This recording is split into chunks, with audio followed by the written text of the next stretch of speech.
famille. Grand collectionneur. Non, mais alors, Christopher, c'est lequel? Bah, C'est le grand-père, le père, le fils Alors, par rapport à qui? C'est Ah. le fils. Enfin, en tant que collectionneur, en tout cas, il a continué la collection de son père. Et Christopher Forbes est un amoureux de la France. Et vendre ici, chez nous, en France, eh bien, c'est vraiment la continuité de tout son amour pour la France, de tout son amour pour cette période du Second Empire et de Napoléon III. Parce que c'est de Napoléon III. Voilà, on parle du Second Empire. C'est une fixette. C'est exactement. C'est vraiment. Il est tombé amoureux de ce personnage, Napoléon III. Donc, c'est vraiment une collection du Second Empire. C'est vrai qu'on parle beaucoup du Premier Empire, mais là, c'est le Second Empire. Alors, ce qui est impressionnant dans cette collection, c'est qu'on retrouve tous les arts décoratifs de cette période-là, avec tous les grands noms qui vont avec. C'est Carpeaux, c'est Degas, c'est Nadar pour la photo, c'est Winterhalter pour les peintures. Il y a énormément de tableaux, William, mais alors des tableaux de qualité muséale. Nombreux sont ceux qui vont partir dans les musées. Il y a de la sculpture, il y a du dessin, il y a énormément de manuscrits, de la photo, et puis il y a bien sûr des souvenirs plus anecdotiques. Alors, sur Napoléon III, bien sûr, mais sur la princesse Eugénie également, et puis sur le prince impérial.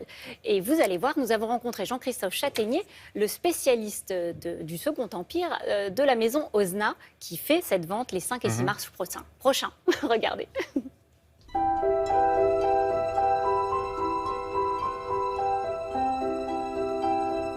La collection de Christopher Forbes, c'est la collection d'un érudit, de quelqu'un de très réfléchi. C'est un ensemble de choses et de souvenirs qui sont tous cohérents les uns avec les autres. Il avait ce tableau-là, il ne pouvait pas ne pas acheter l'uniforme identique qui était porté sur ce tableau-là. Donc ce qui est extraordinaire, c'est qu'il arrivait à relier justement ce que l'on pouvait voir sur le tableau avec la réalité.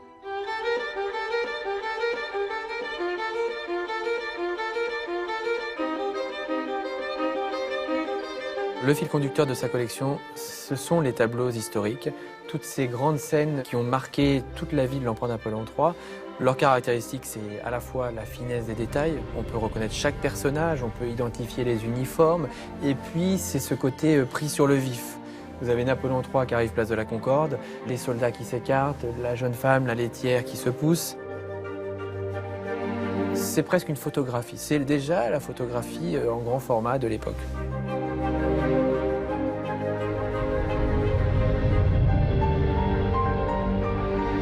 Ce qui est extrêmement émouvant et à la fois anecdotique, c'est que le prince impérial jouait beaucoup avec d'autres enfants de son âge, tous les enfants issus des grandes familles de l'Empire, les Murat, les Latour Maubourg, et ils se déguisaient. Et on retrouve notamment dans la collection de Christopher Forbes le petit uniforme du prince impérial, extrêmement bien fait, à la fois dans la réalisation des bottes, dans les boutons avec les aigles, dans le grand cordon de la Légion d'honneur, dans l'épée. Ce petit déguisement est quelque chose d'extrêmement symbolique et à la fois un clin d'œil au Premier Empire.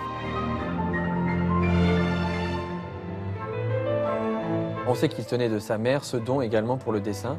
Dès le plus jeune âge, le prince impérial dessinait, faisait des croquis de bataille, des plans de bataille. Quand on voit ces dessins du prince impérial, on pourrait penser que ce sont les dessins de quelqu'un qui est déjà très affirmé dans cette technique-là. Ce sont plutôt des dessins qui ont été faits entre l'âge de 6 et 10 ans.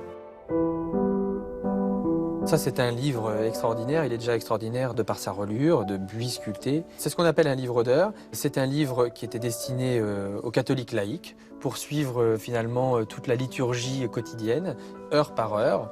Et ce qui est remarquable, ce sont les enluminures. C'est un livre qui est entièrement fait à la main et toutes les pages sont entièrement dorées, généralement à la feuille d'or, peintes. C'était un travail extraordinaire.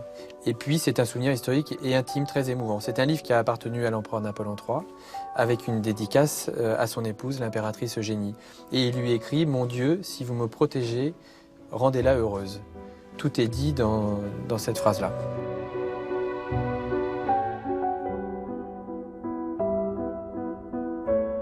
Et ça, qu'est-ce que c'est? Alors ça, regardez, ça c'est un petit souvenir très émouvant. C'est la dernière plume de l'empereur Napoléon III. Et il y a l'attestation de son secrétaire particulier qui dit que voilà, cette plume a servi jusqu'à sa mort. Napoléon III écrivait beaucoup. Il correspondait beaucoup avec les dirigeants européens et notamment la reine Victoria. Il a écrit jusqu'à sa mort. Et ça, on a une attestation. Donc vous voyez, elle est datée de 1873. Donc c'est l'année de sa mort. Servi, mais pourquoi il a trouvé le papier? Ça, c'est l'attestation C'est bizarre, pour faire Papier tenir la creux. plume, sans doute. Ah oui, et d'accord. regardez, ça, c'est très joli. C'est une petite boîte en or et en diamant taille rose. Et ça, le couple impérial faisait beaucoup de cadeaux. Et ça, c'était des petits, enfin même des gros cadeaux que l'on offrait aux diplomates étrangers. Voilà, ça, c'est très mignon avec Vous le avez petit lu le N. texte, là? On voit le texte, là? Plume ayant servi pour la dernière fois à l'empereur le 2 janvier 1873 entre 9h et Voilà. 10h du matin. Et il est mort le 9 janvier. Donc vous voyez, elle a vraiment servi jusqu'au dernier moment. Voilà. Bon. Cette vente va sans doute contribuer, William, à mettre en lumière le Second Empire. Parce que c'est vrai qu'on parle souvent du Premier Empire, mais c'est inabordable, les ventes aux enchères du Premier Empire. Ça fait des records à chaque fois. Donc là, ça a lieu les 5 et 6 mars prochains chez Maître Osna à Fontainebleau. Et là, une plume L'estimation comme ça, oui. ben, on est dans le Second Empire, donc c'est pas des grosses estimations, c'est 1 500 euros. La petite Une boîte, plume. voilà, cette petite plume-là. Ah, la bah, petite boîte. il y a le papier qui va avec. Hein, oui. La petite boîte en or, c'est 15-20 000. Voilà. Les estimations, de manière générale, sur la vente vont de D'accord. quelques centaines d'euros à 50-60 000 euros pour les plus beaux tableaux. Merci beaucoup. On va se quitter le temps du point rose, du journal et de la météo et on se retrouve juste après, s'il vous plaît.